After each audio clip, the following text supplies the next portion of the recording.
ಇನ್ನು ಈ ಬಗ್ಗೆ ಅಂದ್ರೆ ಡಿ ಕೆ ಶಿವಕುಮಾರ್ ಅವರ ಯೋಗ ಹೆಂಗಿದೆ, ಮುಂದಿನ 7-8 ವರ್ಷ ರಾಜಕೀಯವಾಗಿ ಅವರನ್ನ ಯಾರು ಅಧಿಕಾರದಿಂದ ಅಲ್ಲಾಡ್ಸಕ್ ಸಾಧ್ಯನೇ ಇಲ್ಲ ಅಂತ ಹೇಳಿ ದ್ವಾರಕನಾಥ್ ಗುರೂಜಿ ಸ್ಟೇಟ್ಮೆಂಟ್ ಕೊಟ್ಟಿದ್ದಾರೆ. ಸೊ ಇದೀಗ ನಮ್ಮ ಸ್ಟುಡಿಯೋದಲ್ಲಿ ಅವರೇ ಇದ್ದಾರೆ, ರಾಜಗುರು ದ್ವಾರಕನಾಥ್ ಅವರು, ಡಿ ಕೆ ಶಿವಕುಮಾರ್ ಅವರ ಅತ್ಯಾಪ್ತರು.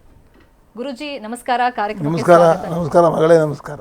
ನಿಮ್ಮ ಹತ್ರ ಮಾತಾಡ್ತಾ ಹೋಗ್ತೀನಿ. ಇನ್ನು ನ್ಯೂಸ್ 18ನಲ್ಲಿ ರಾಜಗುರು ದ್ವಾರಕನಾಥ್ ಅವರಿದ್ದಾರೆ. ಡಿ ಕೆ ಶಿಗೆ ಒಳ್ಳೇದಾಗ್ಲಿ ಅಂತ ಹೇಳಿ ಶೃಂಗೇರಿಯಲ್ಲಿ ಅವರು ಪ್ರಾರ್ಥನೆಯನ್ನ ಸಲ್ಲಿಕೆ ಮಾಡ್ತಾ ಇದ್ರು. ಅಂದ್ರೆ ದೆಹಲಿಯಲ್ಲಿ ಒಂದಿಷ್ಟು ಬೆಳವಣಿಗೆ ಮೊನ್ನೆಯಿಂದ ಏನಾಗ್ತಾ ಇತ್ತು, ಏನಾಗುತ್ತೆ ಅಂತೇಳಿ ಜನನೂ ಕಾಯ್ತಾ ಇದ್ರು.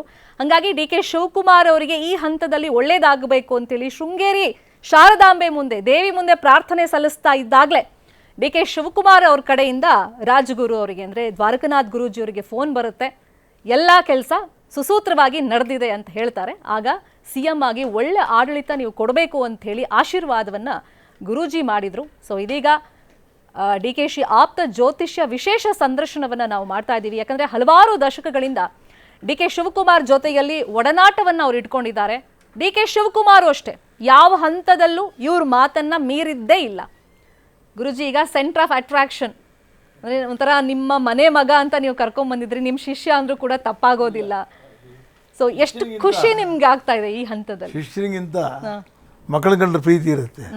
ಅವನು ನಮಗೆ ಮಗನಾಗೇ ಇರಲಿ. ಹಾಗೆ ನೀವು ನಿಮ್ಮ ಸಂದರ್ಶನದಲ್ಲಿ ನಾನು ನೋಡ್ತಾ ಇದ್ದೆ, ಒಂದು 35 ವರ್ಷದ ಹಿಂದೆನೇ ನೀವು ಹೇಳಿಬಿಟ್ಟಿದ್ರಿ, ಅಂದ್ರೆ ಏನ್ ಕೆಲಸ ರಾಜಕೀಯವಾಗಿ ಮಾಡಬೇಕು, ಒಂದಲ್ಲ ಒಂದಿನ ನೀನು ಮುಖ್ಯಮಂತ್ರಿ ಆಗೇ ಆಗ್ತೀಯಾ ಅಂತ. ಯಾವ ಆಧಾರದಲ್ಲಿ ಆವಾಗಲೇ ಹೇಳಿದ್ರಿ ಗುರೂಜಿ ನೀವು? ನಮ್ಮ ಮನೆಗೆ ಮೊಟ್ಟ ಮೊದಲ ಸತಿ ಬಂದಾಗ ನಾನು ನೋಡೋಕ್ಕಾಗಲಿಲ್ಲ. ಕಾರ್ಯಕಾರಣ ನಾನು ಆವಾಗ ಚೀಫ್ ಮ್ಯಾನೇಜರ್ ಕ್ವಾಲಿಟಿ ಕಂಟ್ರೋಲ್ ಆಗಿದ್ದೆ ಹ್ಯಾಂಡ್ಲೂಮ್ ಕಾರ್ಪೊರೇಷನ್ನಲ್ಲಿ. ನಾನು ನನ್ನ ಆಫೀಸಲ್ಲಿದ್ದೆ. ನನ್ನ ಹೆಂಡತಿ ಫೋನ್ ಮಾಡಿದ್ಲು, ಯಾರೋ ಬರ್ತಾಯಿದ್ದಾರೆ, 4-5 ದಿನ ಬರ್ತಾಯಿದ್ದಾರೆ, ಹೇಳ್ತಾ ನೀವು ಕೇಳಿಸ್ಕೊಳ್ಳೋದಿಲ್ಲ ಅಂತ ಗಲಾಟೆ ಮಾಡೋದು. ಯಾರು ಅಂತ ಕೇಳು ಅಂತಂದು ಸ್ನಾತನೊಬ್ಬ ಹುಡುಗ ಬಿಳಿ ಪೈಜಾಮ ಎಲ್ಲ ಹಾಕೊಂಬಂದ್ಯಾ, ಹಾಗೆ ಒಂದು ಬ್ಯಾಗ್ ಇದೆ ಬಂದ್ಯಾ. ಅಂದರೆ ಅವಾಗಿನ್ನೂ ಪಾಲಿಟಿಕ್ಸ್ಗೆ ಎಂಟ್ರಿನೇ ಆಗಿರಲಿಲ್ಲ? ಆಗಿದ್ರು ಆಗಲಿದ್ರು. ಓಕೆ. ಅದೇ ನಾನು ಹೇಳಿದೆ, ಈಗ ಎಲ್ಲಿ ಬರೋಕ್ಕಾಗತ್ತೆ, ಆಫೀಸಲ್ಲಿದ್ದೀನಿ ಅಂತ. ಇಲ್ಲ ಅದೇ ರಜೆ ಹಾಕಿ ಬನ್ನಿ, 1 ಗಂಟೆ 1:15 ಆಗ್ತಾ ಬಂತು, ನೋಡ್ಬೇಕು ನಾ ಆಗಲ್ಲ ಅಂಥೇಳಿ ಒಂಥರ ಕೋಪದಲ್ಲಿ ಅವಳು ಹೇಳಿದ್ಲು. ಹಂಗೆಲ್ಲ ಹೇಳಲ್ಲ ಅವಳು, ಅವಳು ಕೋಪನೇ ಬರಲ್ಲ, ಅವಳು ನಂಗಾರ್ಗೂ ಹೋಗಿ ಬರ್ತಾಳು, ಕೋಪ ಬರಲ್ಲ. ಕೋಪದಲ್ಲಿ ಹೇಳಿದ್ಲು, ಯಾಕೋ ಇವತ್ತು ಗರಂ ಆಗಿರಾಳಿ ಇವತ್ತು, ಅಲ್ಲಿ ಬರ್ತೀನಿ ಬಿಡು, ಹೇಳಿ ಬರ್ತೀನಿ ಅಂತ.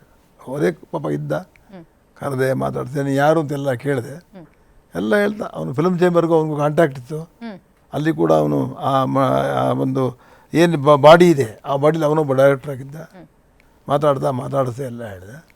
ಆಮೇಲೆ ಗುರುಗಳೇ, ನಂಗೆ ದಾರಿ ತೋರಿಸ್ಬೇಕು. ಏನು ದಾರಿಪ್ಪ, ನೀ ಏನು ಮಾಡ್ತೀಯಪ್ಪ? ಇಲ್ಲ ನಾನು ಇಲ್ಲಿ ಡಿಸ್ಟ್ರಿಬ್ಯೂಟರ್ ಆಫೀಸಲ್ಲಿದ್ದೀನಿ, ಸಿನಿಮಾ ತಗೊಂಡು ಟೂರಿಂಟ್ ಹಾಕಿಸಿದೆ, ಅದೆಲ್ಲ ಹಾಕ್ತೀನಿ ಮಾಡ್ತೀನಿ ಅಂತೆಲ್ಲ ಹೇಳಿದೆ.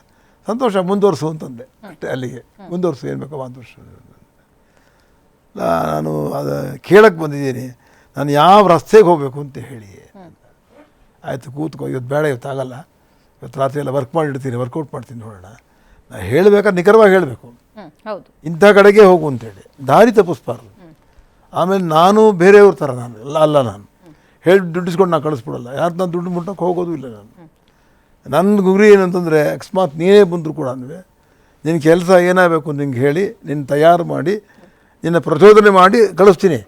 ನೀನು ಮಾಡ್ತೀಯ ಅದು ನೋಡ್ತಾ ಇರ್ತೀನಿ ನಾನು. ಆ ಕೆಲಸ ಮಾಡೋವರೆಗೂ ನನ್ನ ಜೊತೆನೇ ಇರ್ತೀನಿ. ಅದೇ ನನ್ನ ಅಭ್ಯಾಸ. ಅದು ನಮ್ಮ ಗುರುಗಳು ಪಾಠ ಹೇಳ್ಕೊಟ್ಟಿದ್ದು. ಹೇಳಿಬಿಡಬಾರ್ದು, ಅವರಿಂದನೇ ಇರಬೇಕು ಅಂತ. ಸರಿ, ನಾನು ಹೇಳ್ತೀನಪ್ಪ, ಯಾರು ರಸ್ತೆಗೆ ಹೋಗುವಂತೆ ಅಂತ ಹೇಳಿದೆ. ನೋಡ್ತಾ ಇದ್ದೆ, ಒಳ್ಳೊಳ್ಳೆ ಗ್ರಹಗಳು, ಜಾತಕದಲ್ಲಿ ಒಳ್ಳೆ ಗ್ರಹಗಳು, ಗುರು, ಶನಿ, ಬುಧಾದಿತ್ಯ ಯೋಗ ಎಲ್ಲ ಕಾಣ್ತಾ ಇತ್ತು. ಅರೆ ಇದೇನಿದೆ, ಒಳ್ಳೆ ಸಾಮಾನ್ಯ ಮನುಷ್ಯನಾಗಿ ಜನ್ಮ ತಗೊಂಡು ಎಲ್ಲಿ ಚಕ್ರವರ್ತಿ ಆಗ್ತಾನಲ್ಲ ನನ್ನ ತಲೆಗೆ ಬಂತು. ಅರೆ ದೇವ್ರು ಇಷ್ಟೊಂದಿದೆ ಅಂತ. ಹಾಗೂ ಮತ್ತೊಂದು ಸತಿ ಕನ್ಫರ್ಮ್ ಮಾಡ್ಕೊಳ್ಳೋಣ ಅಂಥೇಳಿ ಇನ್ನೊಂದು ನನ್ನ ಪುಸ್ತಕ ಎಲ್ಲ ತೆಗೆದೆ. ಆಮೇಲೆ ನಮ್ಮ ಗುರುಗಳ ಪಾಠ ಇತ್ತು. ಎಲ್ಲಕ್ಕಿಂತ ದೊಡ್ಡದಾಗಿ ನನಗೆ ಶೃಂಗೇರಿಯಲ್ಲಿ ಗುರು ಮಹಾಸನ್ನಿಧಾನವರು ನನಗೆ ಈಶ್ವರ ಸ್ವರೂಪ ಅಷ್ಟೇ. ಅವ್ರನ್ನ ಪ್ರಾರ್ಥನೆ ಮಾಡ್ತೀನಿ, ಎಲ್ಲ ಹೋಗಿ ಪ್ರಾರ್ಥನೆ ಮಾಡೋದು ನನ್ನ ಅಭ್ಯಾಸ. ಮೊದಲಿಂದ ಪ್ರಾರ್ಥನೆ ಮಾಡಿದೆ, ಮತ್ತೆ ನೋಡಿದೆ, ಅದೇ ಬರ್ತಾಯಿದೆ, ಚಕ್ರವರ್ತಿ ಯೋಗನೇ ಬರ್ತಾಯಿದೆ. ಹೇಳಿದೆ ಅವನಿಗೆ, ನೋಡು, ಈಗ ಒಂದು ಕೆಲಸ ಮಾಡು, ರಾಜಕಾರಣ ಪ್ರವೇಶ ಮಾಡು.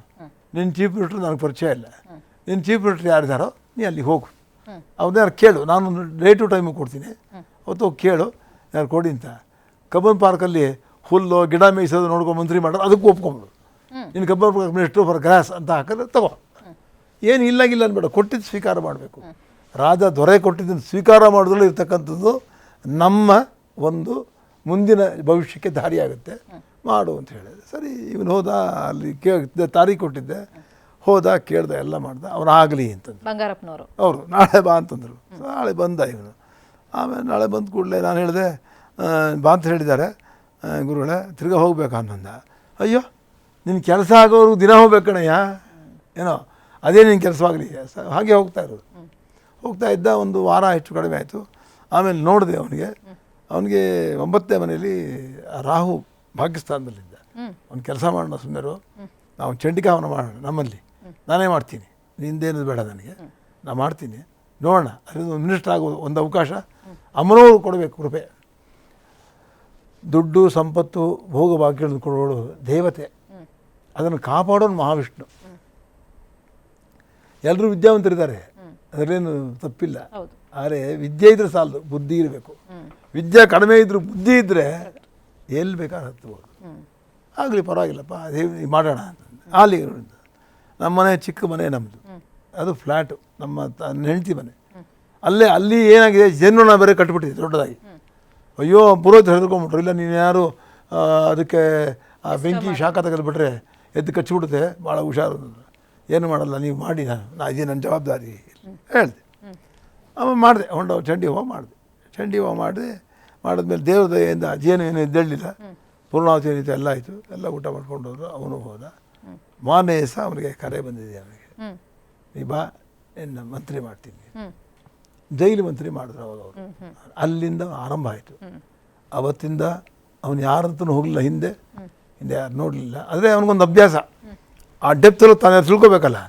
ಎಲ್ಲರ ಮನೆಗೆ ಹೋಗ್ತಾನೆ, ಆರ ಕಡೆ ನಮ್ಮ ಹತ್ರ ಕ್ಲಾರಿಫಿಕೇಶನ್ ನಮ್ಮ ಹತ್ರನೇ ಬರ್ತಾನೆ, ಎಲ್ಲೂ ಹೋಗಲ್ಲ ಅವನು. ಅವನ ಅಭ್ಯಾಸ ಅಷ್ಟೇ. ಆದರೆ ನಾನು ಎಲ್ಲೂ ಹೋಗಬೇಡ, ನಾನು ಬಂಧನಗಿಲ್ಲ, ನಮ್ಮ ಕೆಲಸ ಅಲ್ಲ ಅದು. ಯಾರಿಗೆಲ್ಲಿ ಸಂತೋಷದಲ್ಲಿ ಹೋಗಲಿ.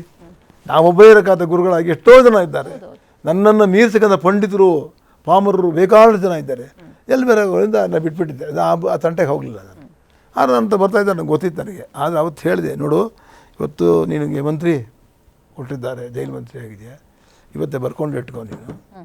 ನೀನು ಮುಂದೆ ಯಾವಾಗ ಅಂತ ಈಗ ಹೇಳಿ ತಪ್ಪಾಗುತ್ತೆ, ಹೇಳಲ್ಲ. ಆದ್ರೂ ನಿಂಗೆ ಒಳ್ಳೆಯ ಒಂದು ಯೋಗ ಬಂದು, ಯಾವತ್ತು ಬುಧಾದಿತ್ಯ ಯೋಗ ಬರುತ್ತೆ, ಯಾವತ್ತು ಶನಿ 11ನೇ ಮನೇಲಿರ್ತಾನೆ, ಗುರು 2ನೇ ಮನೇಲಿರ್ತಾನೆ,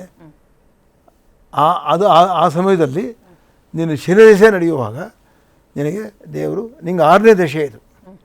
6ನೇ ಸಾಧನ ತಾರ ದಶೆ. ಸಾಧನೆ ಮಾಡ್ತಕ್ಕಂಥ ಒಂದು ದಶೆ ಬಂದಾಗ ಮನುಷ್ಯನಿಗೆ ಏನು ಕೈ ಇಟ್ಟರು ಆಗಿಬಿಡುತ್ತೆ. ಆ ಶನಿ ದಶೆ ಬಂದಾಗ ಯಾಕೆ ಅಂತ ಹೇಳಿದೆ. ಅಲ್ಲಿ ತನಕ ಸುಮ್ಮನೆ ಏನು ಇದನ್ನು ಮುಂದುವರಿಸ್ತಾ ಇರು ಅಂತ ಹೇಳಿದೆ. ಆ ದಿವಸ ಇವತ್ತು ಬಂದಿದೆ, ಇಲ್ಲಿ ಕೂತ್ಕೊಂಡಿದ್ದೇನೆ. ಮುಖ್ಯಮಂತ್ರಿ ಆಗೋದು ನಾನು ಕಣ್ಣಲ್ಲಿ ನೋಡೋಕ್ಕೆ ನಾನು ಬಯಸ್ತೇನೆ. ನಾನು ಖಂಡಿತ.